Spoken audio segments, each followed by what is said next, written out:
भोजपुरी के power star superstar Bhojpuri के बहुत बड़े स्टार माने जाने वाले पवन सिंह ने तेजस्वी यादव को खुलकर तारीफ कर दिया और वहीं तारीफ के साथ साथ उन्होंने जीत की भी शुभकामनाएं भी दे दी और इनडायरेक्टली उन्होंने तेजस्वी यादव की जीत की शुभकामनाएं दी है कि बिहार में सत्ता परिवर्तन होने वाला है। वो ऐसा इसलिए कह रहे हैं क्योंकि उन्होंने शराबबंदी पर नीतीश कुमार और बीजेपी को जबरदस्त लताड़ लगाई। मंच से उन्होंने एक इंटरव्यू के दौरान कहा कि हम दारूबंदी शराबबंदी के, क्योंकि शराबबंदी तो है लेकिन बिहार में अभी भी होम डिलीवरी किया जा रहा है। वहीं एक सवाल पर उन्होंने कहा, उनसे पूछा गया कि अच्छा तेजस्वी यादव कैसे लगते हैं, तो उन्होंने कहा कि तेजस्वी यादव बहुत अच्छे इंसान हैं और इसके अलावा जमीन से जुड़े हुए इंसान हैं।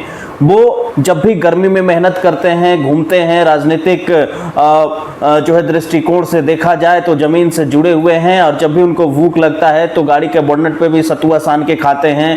वहीं एंकर ने कहा कि वो तो हेलीकॉप्टर में मछली भी खाते हैं, तो उन्होंने मुस्कुराते हुए जवाब दिया कि तो कौन सी गुनाह करते हैं तेजस्वी यादव।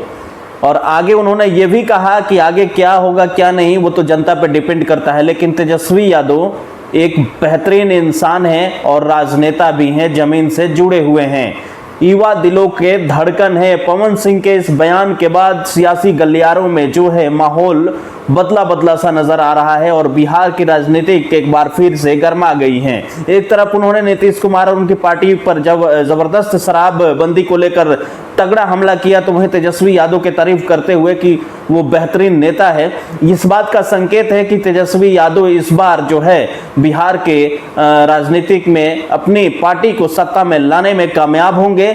ये तो आने वाला वक्त बताएगा, लेकिन पवन सिंह का साफ इशारा था कि तेजस्वी यादव इस बार सबसे मजबूत कैंडिडेट, सीएम कैंडिडेट के तौर पर बिहार की लड़ाई लड़ने जा रहे हैं। फिलहाल आप लोग को इस पे क्या लगता है और आप लोग क्या सोचते हैं, कमेंट सेक्शन में अवश्य बताएं।